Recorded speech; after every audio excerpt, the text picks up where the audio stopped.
We are going to hear the new leaders for new schools. Terrence Carter, who's the principal of the Clara Barton Elementary School. Clara Barton came originally from Maryland.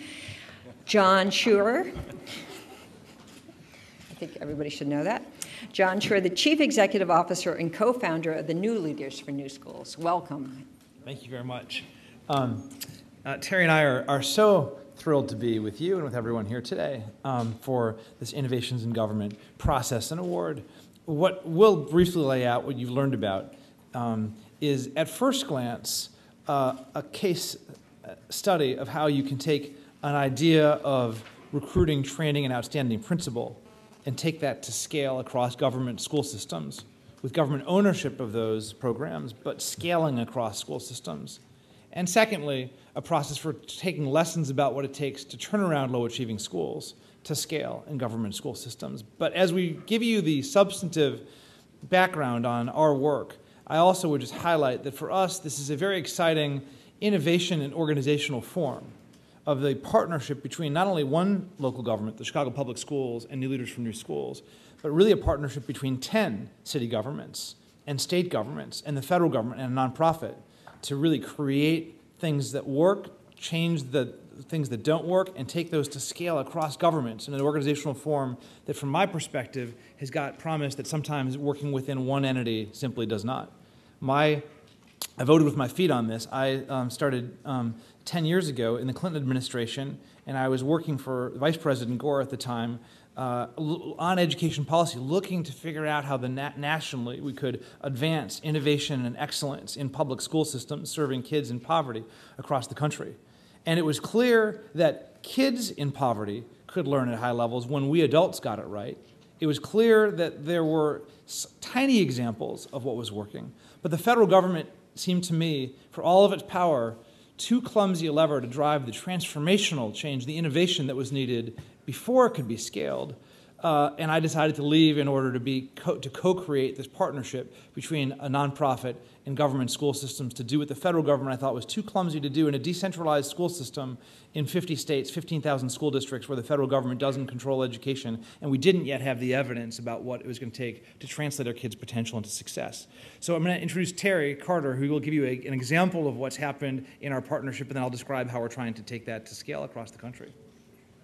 Thank you, John. One of the great things about New Leaders is the recruitment and selection process and how we were determined to become a new leader. I came to New Leaders in 2004. I'm a principal with Chicago Public Schools now for 4 years now. If those of you that ever seen the movie Lean on Me with Joe Clark, the school that I was assigned to was very much similar to that. It was a bastion of discipline, behavior problems, low-performing test scores. Children were scoring at 17% in reading and 9% in mathematics. As a result of my training and leadership and the leadership training that was given to me by New Leaders, right now in 3 years' time, we're at 65% in reading and 70% in mathematics. And it's due to the fact of we created a cohort of believers in understanding that children can achieve at high academic levels, and also the understanding of how to lead adults. One of the things before coming to New Leaders, I was a chief learning officer for a Fortune 500 company. So I knew and understand how to lead adults and how to educate adults, from the guy who's doing the widget building to the CEO and doing executive coaching. And New Leaders brought that together along with, brought for me instructional leadership as well, and taking that to scale within my school, and they've done that with other new leaders across the country. And I have a cohort of individuals that I can call upon across the country, whether it be in DC, New York, the Bay Area, so forth and so on. So what have we done nationally and programmatically? You have them in the materials, you know a lot, but I would emphasize a couple of quick points. We first understood that there were individual schools and classrooms a decade ago where kids from all backgrounds, kids in poverty, kids of color, kids who'd been underserved educationally, were achieving high levels when there was the right teaching quality, the right expectations, the right relationships, and the right support. But there weren't many.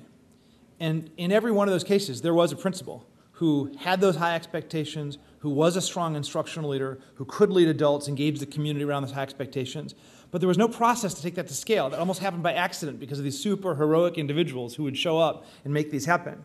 And so we thought, why can't we be systemic about learning from those people and then finding people with the characteristics that were needed and then give them the training and skills and support to take that to scale. So programmatically, New Leaders has had 9,000 applicants for a program. We've had 550 new leaders now in schools with over 250,000 kids in 10 cities. The principals, peers of Terry's are leading schools across the country, all in historically low-achieving urban public schools. And the results so far are promising, but we still think preliminary. Our schools are outperforming the school systems they're in, according to the RAND Corporation. And yet, and we've had policy changes that have been made based on that.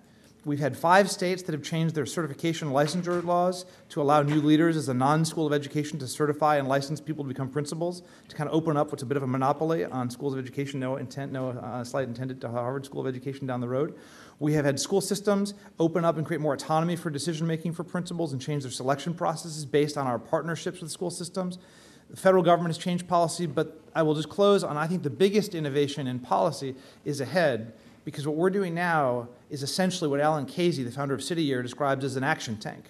The best of a think tank with being in hundreds of schools and good data, and we're studying relentlessly what's happening in our own schools with new leaders like Terry that get dramatic gains, and what differentiates those from those getting incremental gains in very specific ways, and creating a framework that will not only overhauling our training program, but is creating implications for policy at the local, state, and national level about how to ensure great principals and turn around schools at scale. Thank you. Ed.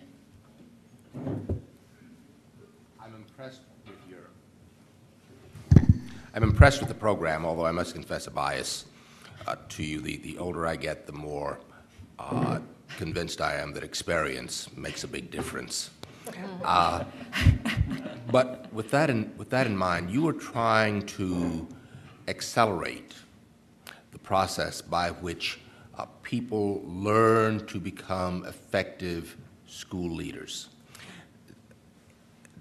which in my mind means you are trying to get them to learn in roughly 1 year what they otherwise would take 10, 15, 20 years to learn. And I'm kind of interested in what the key lessons are. Terry, do you want to? I think the key lessons are for us is actually it's 3 years. It's a 3-year process. It's 1 year of residency where you spend into a school, and then the other 2 years you're under the direction of a leadership coach where you have that mentor base. The other part of that is that it's ongoing, strong quality professional development, honing you in your instructional leadership skills. So no, I know there might be a terminology about becoming a microwave principal, but I like microwave food. It helps me out a great deal. But the point is that this program has done a great deal in turning around very, very quickly, and the belief systems, I think, also attract the way they select us. It's very arduous. They get numerous applications. They grill you through this process. It's to the point now where Chicago Public Schools has adopted their method or their what you call competency, core competencies for principals as a mechanism for hiring principals within the city of Chicago. So. Okay, maybe I used the wrong word. Give me an example of a core competency. So what we've learned, it's very specific. The principals who are getting the best results, first of all, do bring a belief system that every child, regardless of background, can achieve at high levels when adults get it right. And principals who don't have that do not achieve dramatic gains. And most government school systems do not select. We've not seen a school system until the last few years, based on new leaders' work, select for that kind of belief system. Now, there are teachers, you've got to have attitudes that are changed, but at the principal level, you need that. Secondly, great principals know great teaching.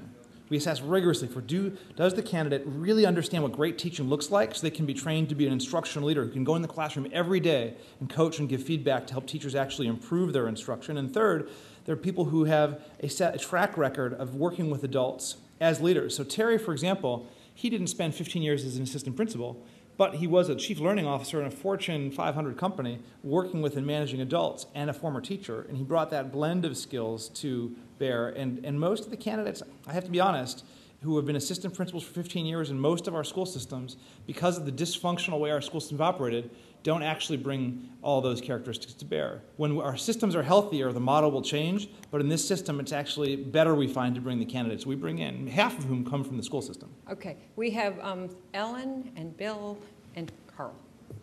So, as I delved more deeply into your application, what I came to believe, but I'm asking whether this is true, is that it's not just about the individual characteristics, terrific as they may be, of principals, but that you've created a way to mine for practices in schools so that you're looking at what works at the school level in addition to how terrific and value-driven the principal is. And could you talk a little bit about that half of what you do? To me, that's central. And Terry, you may want to comment on this as well. This education is a team sport. It's not an individual sport. That's true at the school level. And we think that's true at the governmental level, too. There are things that are happening in individual schools or school systems. There hasn't been a mechanism to ensure that schools and school systems could be local, but actually have practices actually to be taken across sites. So we've created a community of 550 leaders and our partner superintendents in school systems, and in very systematic ways created opportunities to create knowledge that they can get shared. One example, so we've created, on our website, there's a longer version of this, the Urban Excellence Framework is our version of what actually is happening in the schools making dramatic improvements. And it's a 5-point framework. The key is actually the detail behind it. And then we've created what we call an effective practice incentive community, where we now are able to identify those schools making the most dramatic progress. We've been able to get funding, some federal, some private, to document what's happening in those schools, create multimedia video case studies, and share it with our principals, our school systems, and in our training programs. So we think when something happens in Chicago, somebody in Memphis or the Bronx ought to know about that really fast, and this is a community that makes that happen. So I think you're absolutely right. Okay, Ed? No, not Ed, Bill. Yeah, my question is, if we made an award to this finalist, who would it go to? And secondly, what would you do with it? Well, the lead on this, we've got 550 new leaders who are principals and assistant principals who are the government in 10 cities. It is the school system of Chicago. We partnered for years with Arnie Duncan as he was the CEO of the Chicago Public Schools. And the Chicago Public Schools is the applicant here. So the Chicago school system would receive the funding, and the funding mostly would go to support the kind of effective practice incentive community that I was discussing, to help continue to identify and share those practices that are working in successful schools. In Chicago? In Chicago and across the country. One of the benefits of this is that we've had lots of lessons in Chicago that benefit others across the country and vice versa. Carl? I'm sure you saw the article in yesterday's New York Times regarding New York City's Leadership Academy, which is not quite the same as you, but certainly very closely related, and I think one of your co-founders was actually quoted in that article and involved in the Leadership Academy, suggesting that the impact of the principals who were trained at the Leadership Academy was mixed, I would say. How would you describe your efforts as different from the Leadership Academy, and how would you assess those findings as described by the New York Times? Well, I wish I'd gotten the information from the New York school system about that's separate from New Leaders for New Schools, and my guess is that sometimes the media can get some details wrong, and I think that I wouldn't be surprised if more details will come out. So I'm not going to comment on the Leadership Academy per se. It's not our program, but what I will say is that Joel Klein, the chancellor of the New York Public Schools, created that program in 2002, and he'd said at the time, and he said many times since, that imitation is the sincerest form of flattery, and he often says that that was built based on our model at New Leaders, but it differed in some fundamental ways, I think two specific points on the metrics that were reported in the article, where it showed that Leadership Academy graduates who didn't do as well on the school report cards as other schools in the school system. Again, I don't know if that's true or not, but what I will say is the data in New York shows that schools led by New Leaders principals in New York, which is our program supported by the system, are much more likely to receive A's on the school report card across the board and at every experience level. Our principals with 0 to 2 years are more likely to get A's in the report card. Our principals with 3 to 5 years are more likely to get A's in the report card than the school system's other principals and 5+ years. And I'm not saying that to criticize the school system. My belief is that at this phase of work on a new issue like the principalship, I believe that there's a strength in having partnerships between the nonprofit sector and the government and across governments, where there's a continuous process of looking at what's working, what's not, constantly improving, sharing practices that one government school system can't replicate. So I think it's a great program, but I think we've had some organizational advantages over the Leadership Academy. I'm just a little unclear. What exactly are the differences between how you approach it and the Leadership Academy? Again, I think that the results I think are probably better than were reported in the Times, so I'm not criticizing them, but in terms of the program, one is we believe that careful recruitment and selection is a key part of the program, and the Leadership Academy and most other school systems that have tried to copy our program have not invested in the recruitment and selection of candidates, including for this belief system that every child can learn high levels. We don't think we can train for that. And we think if somebody lets in the program people with differential expectations for kids in poverty or kids of color, we can't train that out of the principal in a year or 2 or 3. So the recruitment and selection, including for beliefs, is different. Secondly, we have more of a focus on leadership. Our residency, our year-long residency, is a leadership experience where you lead and you get feedback. It's not kind of project-based. And we have a coaching that's, I think, very important, coaching model. And third, I think, is an organizational process. We, and our new leaders every year, and more than that, every quarter at the school level, have built into the culture of our community a constant look at data, what's working, what's not, and are just continuously improving. So I would guess that we and another organization with a similar program could start out in the same place 1 year, and 4 years later we'd be better, I think, because we have this ongoing process of improvement looking at data. Thank you very much. Congratulations and all the best to you. You did a great job.